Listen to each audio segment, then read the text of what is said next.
Price action trading పై అశోక్ దేవనం ప్రియ conduct చేసే webinar కోసం ఈ నెంబర్ కి కాల్ చేయండి. నమస్తే, వెల్కమ్ టు సుమన్ టీవీ. నేను విష్ణు. ప్రస్తుతంతో పాటు ప్రముఖ stock market analyst Eedara Ramakrishna గారు ఉన్నారు. వారితో మాట్లాడదాం. సార్ నమస్తే. సార్ ఈదర రామకృష్ణ గారు నమస్తే అండి విష్ణు గారు, అలాగే సుమన్ టీవీ ప్రేక్షకులందరికీ. అండ్ అదేవిధంగా గోల్డ్కి సంబంధించి కూడా బులియన్ మార్కెట్ నుంచి ఒక మంచి న్యూస్ రావడం జరిగింది. సో మరి దాన్ని ఎలా తీసుకోవాలి అంటారు? One nation one gold rate అంటూ కూడా ఒక పెద్ద వార్త వచ్చింది. ఏంటి? సో అంటే మనం ఇక్కడి నుంచి ఎటువంటి మార్పులు చూసే అవకాశం ఉందంటారు, ఎస్పెషల్లీ గోల్డ్ మార్కెట్కి సంబంధించి? The Indian bullion and jewellery association of India, అట్లాగే all India gem and jewellery, ఈ రెండు అసోసియేషన్స్ కలిసి ఇండియా మొత్తం వన్ కంట్రీ వన్ రేట్ అని వాళ్ళు కొత్త నినాదం తీసుకున్నారు.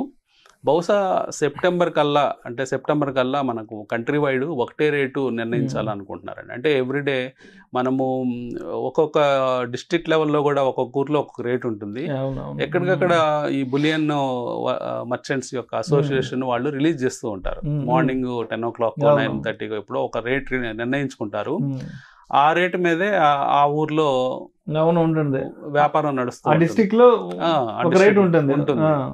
అది ప్రతి జిల్లాకి మారిపోతూ ఉంటుంది. సో ఇట్లా కాకుండా కంట్రీ మొత్తం ఒకటే రేట్ తీసుకునేటప్పుడు దాంట్లో ఏంటంటే కొంత ట్రాన్స్పరెన్సీ పెరుగుతుంది. అట్లాగే సో బయ్యర్ కి అంటే నేను ఎక్కడ మోసపోలేదు అనే ధైర్యం వస్తుంది. ఇట్లాంటి కారణాల చేత ఒకే రేట్ కనుక మనం నిర్ణయించినట్లయితే అందరూ అదే ఫాలో అవ్వాలి. సో అంటే ఒక్కొక్క సెగ్మెంట్లో ఏమవుతుందంటే అంటే ట్రాన్స్పరెన్సీ ఉండదు. ఇప్పుడు గోల్డ్ జ్యువెలరీ కొనేటప్పుడు ఏం జరుగుతూ ఉంటుందంటే తరుగు అంటారు, తర్వాత మేకింగ్ ఛార్జెస్ అంటారు. ఇవన్నీ కూడా స్టాండర్డైజేషన్ ఉండవు. అంటే ఒక్కొక్క నగ బట్టి ఒక్కొక్క ఆభరణాన్ని బట్టి ఒక్కొక్క రేట్లు చెప్తూ ఉంటారు. కొన్ని దగ్గర ఎలా ఉంటుందంటే 18 carats ని 22 carats గా పెట్టి కూడా అమ్మేస్తుంటారు. ఇలాంటి మోసాలు కూడా జరుగుతుంటుంది. సో ఇవన్నీ కూడా చిన్నగా స్టాండర్డైజ్ చేసినప్పుడు ఏమవుతుందంటే సో ఒక ఆర్నమెంట్కి ఒక తరుగుదల ఎంత ఉండాలి, లేకపోతే మేకింగ్ ఛార్జెస్ ఎంత ఉండాలి, ఇట్లాంటి ఒక స్టాండర్డైజేషన్ వచ్చిన పక్షంలో ఇన్వెస్టర్స్ అంటే పర్టికులర్గా ఆ కస్టమర్స్కి కాన్ఫిడెన్స్ పెరుగుతుంది. సో ఎక్కడైనా కొనొచ్చు, ఏ ప్లేస్లో అయినా కొనొచ్చు అని. సో కొంత ఈ చైన్ టైప్ ఆఫ్ స్టోర్స్ వచ్చిన తర్వాత అంటే ఇదివరకు ఇండివిజువల్గా ఉండే ఒక 20-30 years బ్యాక్, ఇప్పుడు కొంత చైన్స్ వచ్చాయి. లైక్ తనిష్క్ అని టాటా గ్రూప్ నుంచి, రిలయన్స్ జ్యువెల్ అని రిలయన్స్ గ్రూప్ నుంచి, అట్లాగే కేరళ నుంచి చాలా గ్రూప్స్ ఉన్నాయి. మలబార్ కావచ్చు, వీళ్ళన్ని కంపెనీలు. సో అవి వచ్చిన తర్వాత కొంత ఇన్వెస్టర్స్కి ఎడ్యుకేషన్ అనేది వచ్చింది. అంటే ఎట్లా ఛార్జ్ చేస్తారు వీళ్ళు ఇవన్నీ. సో ఈ మార్గంలో ఇంకా మీరు అన్నట్లు ఈ క్యారెట్స్లో కూడా తేడాలు ఇవన్నీ కూడా అవుట్ సైడ్ ఏజెన్సీ కనుక ఒకటి అదే సెంటర్లో ఉండి వాళ్ళు కనుక ఒక ప్రమాణం చెప్తే, అంటే వాళ్ళు కనుక మళ్ళీ రీచెక్ చేసి ఇది పర్ఫెక్ట్ అని చెప్తే, ఒక స్టాంప్ అంటే వాళ్ళు ఒక ఆథెంటికేషన్ చేసినట్లయితే ఇంకా కాన్ఫిడెన్స్ కస్టమర్స్లో పెరిగే ఛాన్స్ ఉంది. సో ఆ దిశగా ఈ నిర్ణయాలు తీసుకుంటున్నారని అనుకోవచ్చు మనం. సో ఇదంతా కూడా సెప్టెంబర్ నాటికి అనుకుంటున్నారు. స్ట్రీమ్లైన్ చేసి వన్ కంట్రీ వన్ రేట్ అనేది సెప్టెంబర్ కల్లా అమల్లోకి వచ్చే అవకాశం మనకు కనిపిస్తూ ఉంది. అట్లాగే బంగారం ధరలు కనుక చూస్తే ఇప్పుడు ప్రస్తుతం 72,000 73,000 మధ్యలో ఉన్నాయి. సో బులియన్ వర్తకులు వాళ్ళు చెప్పడం, వాళ్ళ అనలిస్టు ఆ పర్టికులర్ రంగానికి సంబంధించిన అనలిస్టులు చెప్పడం, రేపు దీవాళీ కల్లా 80,000 టార్గెట్గా గోల్డ్ వెళ్ళే అవకాశం ఉంది. దీపావళి టార్గెట్ 80,000 ఇస్తున్నారు. సో మెయిన్గా మనము గోల్డ్ కేవలము ఇండివిజువల్స్ కొనటమే కాకుండా వరల్డ్ వైడ్ చాలా సెంట్రల్ బ్యాంక్స్ గోల్డ్ మీద దృష్టి పెట్టాయి, గోల్డ్ కొంటున్నాయి కంటిన్యూస్గా. పర్టికులర్గా చైనా చూసినప్పుడు చాలా భారీ ఎత్తున గోల్డ్ కొంటుంది సెంట్రల్ బ్యాంకు. సో అందువల్ల మన ఇంపోర్ట్స్ కూడా చైనాకి ఇండియాకి చాలా విపరీతంగా ఉంటాయి gold imports. So world wide చాలా చిన్న కంట్రీలు ఈ జియో పొలిటికల్ టెన్షన్స్ వల్ల, అంటే చిన్న యుద్ధాలు జరగడం, ఇలా ఈ కారణాల చేత కూడా గోల్డ్ రిజర్వ్స్ పెంచుకుంటున్నారు. సో ఇదివరకు $US పెట్టుకునే వాళ్ళు ఇప్పుడు ఆ డాలర్ రిజర్వ్స్ తగ్గించుకొని గోల్డ్ రిజర్వ్స్ పెంచుకోవడంతో గోల్డ్కి స్టడీ డిమాండ్ కనిపిస్తుంది. సో వాళ్ళు చెప్పినట్లు 80,000 దీవాళీ లేదా డిసెంబర్ కల్లా, జనవరి 1st కల్లా మనం ఎక్స్పెక్ట్ చేయొచ్చు. అండ్ అదేవిధంగా సెబీ నుంచి కూడా ఒక కొత్త ప్రతిపాదన రావడం జరిగింది, ఒక కొత్త డెవలప్మెంట్ కూడా. దానికి సంబంధించి కూడా సెబీ ఫ్రేమ్ వర్క్ చేస్తుంది. ఒక కొత్త అసెట్ క్లాస్ని రూపొందించే ప్రక్రియలో ఉన్నామంటూ కూడా సెబీ ఒక అనౌన్స్మెంట్ ఇవ్వడం జరిగింది. కొత్త అసెట్ క్లాస్ ఏంటి, ఇది ఎంతవరకు వర్కౌట్ అవుతుంది అంటారు? అంటే మెయిన్గా ఇప్పుడు ప్రస్తుతం అసెట్ క్లాసెస్లో ఇన్వెస్టర్స్కి అవైలబుల్ ఉన్న అసెట్ క్లాసెస్లో వాళ్ళు ఓన్గా ఇన్వెస్ట్ చేసుకోవటం, అంటే డిఫరెంట్ అసెట్ క్లాసెస్లో ఇన్వెస్ట్ చేసుకోవటం కాకుండా సెబీ రెగ్యులేట్ చేసే అసెట్ క్లాసెస్లో పర్టికులర్గా మ్యూచువల్ ఫండ్ ఇండస్ట్రీ ఉంది. సో ఇన్వెస్టర్స్కి ఎక్కువ నాలెడ్జ్ లేదు స్టాక్ మార్కెట్ మీద, కానీ స్టాక్ మార్కెట్లో వచ్చే ప్రతిఫలాలు కావాలి అనుకున్నప్పుడు వాళ్ళు మ్యూచువల్ ఫండ్లోకి వెళ్తుంటారు, మ్యూచువల్ ఫండ్లో ఇన్వెస్ట్ చేస్తూ ఉంటారు. అదొక అసెట్ క్లాసు. కొద్దిగా నాలెడ్జబుల్ ఇన్వెస్టర్స్ లేకపోతే wealthy high net worth individuals PMS services తీసుకుంటుంటారు బ్రోకింగ్ సంస్థల దగ్గర, కొన్ని బ్యాంకుల దగ్గర. పిఎంఎస్ అంటే పోర్ట్ఫోలియో మేనేజ్మెంట్ సర్వీసెస్. అంటే దాంట్లో వాళ్ళ తరపున ఇండివిజువల్ వాళ్ళ ఫైనాన్షియల్ గోల్స్, వాళ్ళ డిస్క్రిషన్తో షేర్లు కొనటము అమ్మటం చేస్తూ ఉంటారు పిఎంఎస్ సర్వీసుల ద్వారా. ఇప్పుడు మ్యూచువల్ ఫండ్లో ఏంటంటే అది యూనిఫామ్గా ఉంటుంది, అంటే ఒక ఫ్యాక్టరీ ప్రోడక్ట్ లాగా. ఇక్కడ పిఎంఎస్లో ఏంటంటే ఒక కస్టమైజ్డ్ ప్రోడక్ట్ ఉంటుంది. సో బేసిక్గా ఈ రెండు ప్రోడక్ట్స్లో ఉన్న అదేంటంటే ఈక్విటీ షేర్సే కొంటారు ఎక్కువగా. సో దానికి మించి పెద్ద స్కోప్ ఉండదు. సో మ్యూచువల్ ఫండ్స్లోకి వెళ్ళినా మనకి ఈక్విటీ షేర్సే కొంటారు, అలాగే పిఎంఎస్లోకి వెళ్ళినా ఈక్విటీ షేర్లే కొంటారు. సో ఇన్వెస్టర్స్కి ఎగ్జైటింగ్ ఫీల్డ్ అయిన ఫ్యూచర్స్ అండ్ ఆప్షన్స్ సెగ్మెంట్లో కూడా ట్రేడ్ చేసి పెట్టే బ్రోకర్స్ కావాలి. సో వాళ్ళ కోసము ఆల్రెడీ ఒక సెగ్మెంట్ ఉంది, ఆల్టర్నేటివ్ ఇన్వెస్ట్మెంట్ ఫండ్ అంటారు. So alternative investment fund category 3లో ఆ లైసెన్స్ ఉన్న బ్రోకర్స్ దగ్గరికి వెళ్ళినప్పుడు మీకు ఆ సర్వీసులు ఇస్తారు, అంటే F&Oలో ట్రేడింగ్ చేసి పెడతారు మీకోసం. కానీ అక్కడ ప్రాబ్లం ఏంటంటే అక్కడ మినిమం టికెట్ అవన్నీ కూడా 1 crore ప్లస్ ఉంటాయి.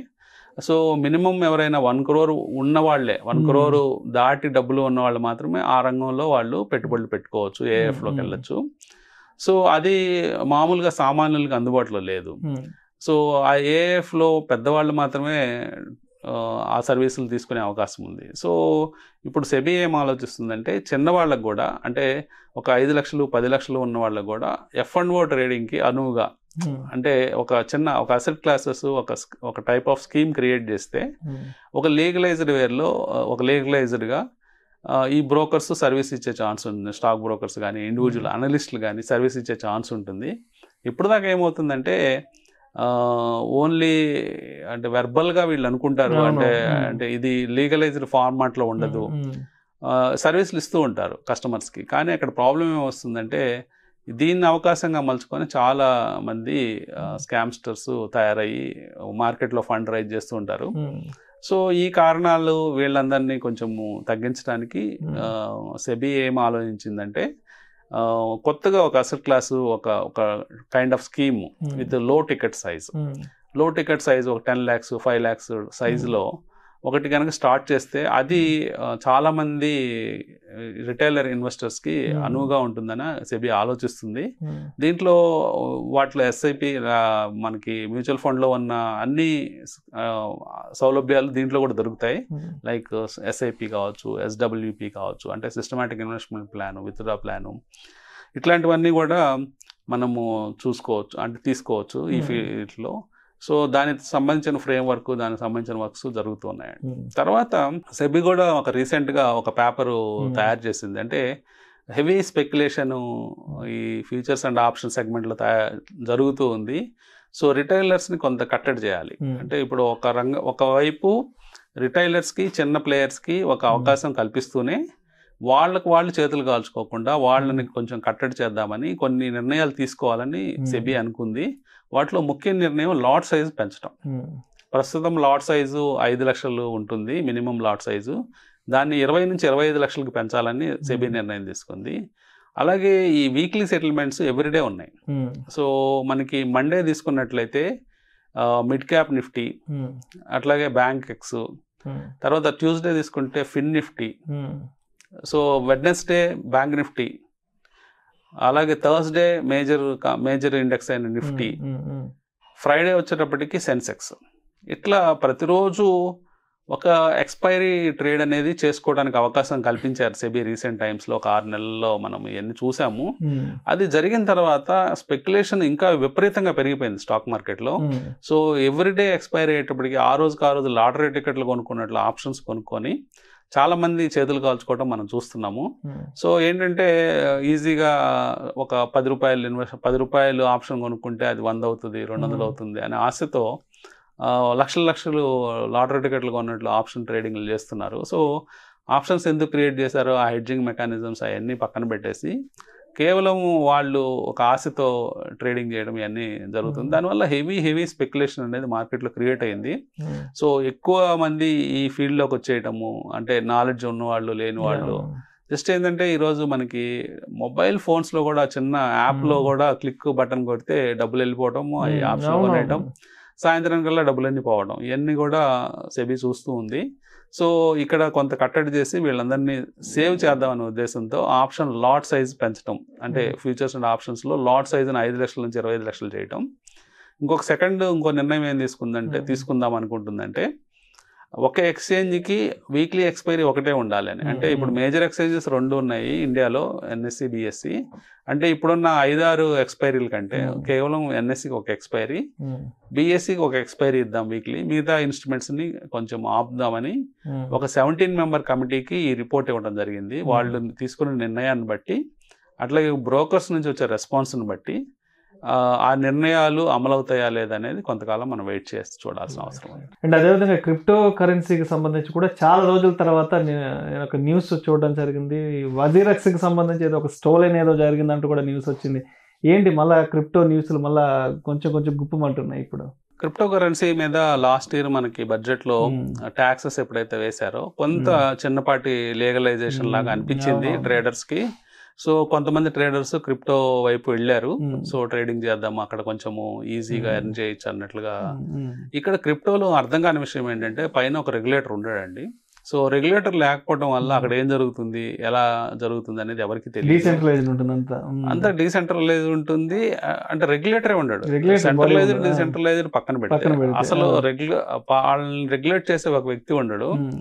సో వీళ్ళు అందరూ కూడా ఈ ఎక్స్చేంజెస్ వాళ్ళు కూడా ఎవరెవరితోనో డీల్ చేస్తుంటారు. తర్వాత ఇది సాధారణ వాళ్ళకి అర్థం కాదు, అంటే ఈవెన్ కంప్యూటర్ లిటరేట్స్ కూడా అర్థం కాదు. కంప్యూటర్ లిటరేట్స్ మించి ఇంకా హై నాలెడ్జ్ ఏరియా వాళ్ళకే తెలియదు అండి. ఎందుకంటే అండి దీంట్లో వర్డ్స్ కానీ, దీంట్లో ట్రేడ్స్ కానీ అవి ఎట్లా జరుగుతాయి ఏంటి, ఈ ఎక్స్చేంజ్లో చాలా, అంటే ఇక్కడ పెద్ద డిసడ్వాంటేజెస్ ఏంటంటే హెవీ లేవరేజ్ ఇస్తారండి ఎక్స్చేంజెస్లో. అంటే మీకు 60 times 100 times లేవరేజ్ ఇస్తూ ఉంటారు ఎక్స్చేంజ్ వాళ్ళు.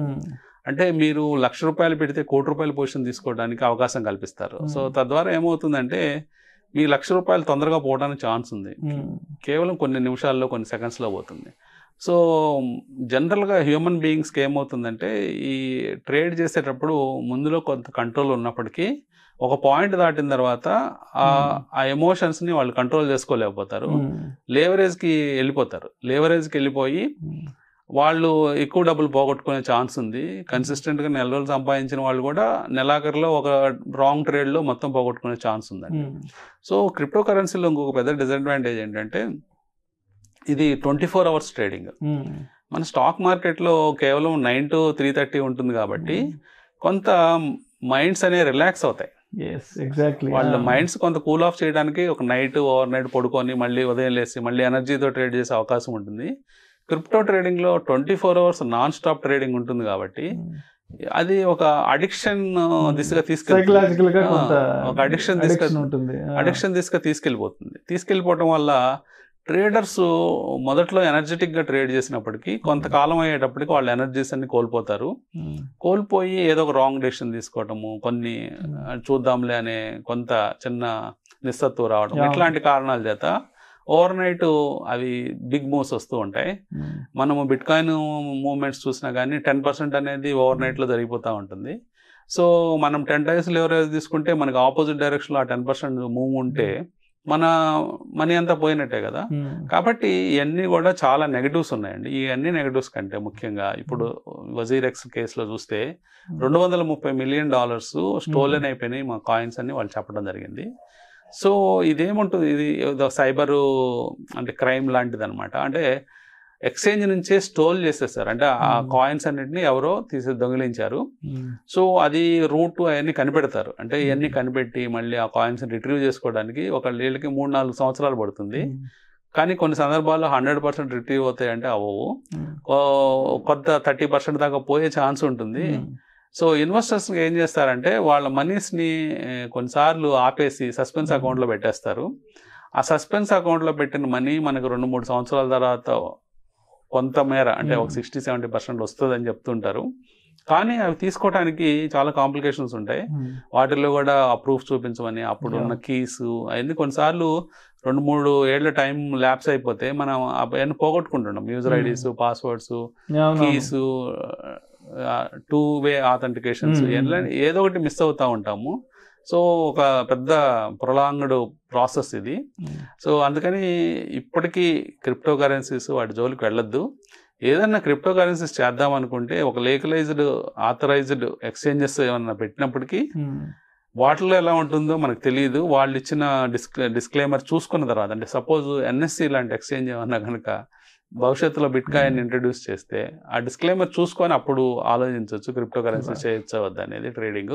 అప్పుడు దాకా అయితే అనవసరం ఆ సైడ్కి వెళ్ళటం. అట్లాగే ఈ స్టోలెన్ కాయిన్స్ అనే విషయాలు చాలా కనిపిస్తూ ఉంటాయి. చాలా ఎక్స్చేంజెస్ కొలాప్స్ అయిపోయినాయి, క్లోజ్ అయిపోయినాయి. అట్లాగే రీసెంట్గా జపాన్లో కూడా డిఎంఎం బిట్ కాయిన్ అనే ఒక ఎక్స్చేంజ్లో కూడా $300 million పోవడం జరిగింది. సో ఇవన్నీ కూడా జనరల్ కనిపిస్తూ ఉన్నాయి ఇట్లాంటివన్నీ. సో వీలైనంత అవాయిడ్ చేయమని చెప్తానండి క్రిప్టో కరెన్సీ ట్రేడింగ్ కానీ, లేకపోతే ఆ దృష్టి. ఎందుకంటే మెయిన్గా 24 hours ట్రేడింగ్ చేయటం, లేదా 24 hours వాచ్ చేయటం. ఈవెన్ మీకు నైట్ నిద్ర మెలకు వచ్చినా కానీ మీ పొజిషన్ ఉంటే అప్పుడు చూడాలనిపిస్తుంది అక్కడ ఏం జరుగుతుంది. అంటే మన అసెట్ క్లాస్ అనేది మూవ్ అవుతుంటే దాని మీద ఆసక్తి ఉంటుంది. ఫర్ ఎగ్జాంపుల్ రియల్ ఎస్టేట్ తీసుకోండి, మన అసెట్ క్లాస్ పెరుగుతున్న మనసు మనం ట్రాక్ చేస్తాం. మళ్ళీ సపోజ్ 2 ఏళ్ళు ఆగిపోయినాయి అనుకోండి రేట్లు, మనం ట్రాక్ చేయం. అదే స్టాక్ మార్కెట్లో మన అసెట్ క్లాస్ 9 to 3:30 మూవ్ అవుతుంది కాబట్టి చూడాలనిపిస్తుంది మన అసెట్ ఏమైంది, మన అసెట్ పెరిగిందా, సైకలాజికల్ కనెక్టివిటీ ఉంటుంది. అదే 24 hours మన అసెట్ క్లాస్ మూవ్ అవుతుంటే అది మనకు సైకలాజికల్ గా చాలా ఇబ్బంది పడే ఛాన్సెస్ ఉంటాయండి. అవాయిడ్ చేయమని చెప్తాను. Thank you sir, thank you so much Ramakrishna గారు. థ్యాంక్ యూ అండి. సుమన్ టీవీలో మీ పర్సనల్ అండ్ బిజినెస్ ప్రమోషన్స్ కోసం కింది నెంబర్కి కాంటాక్ట్ చేయండి.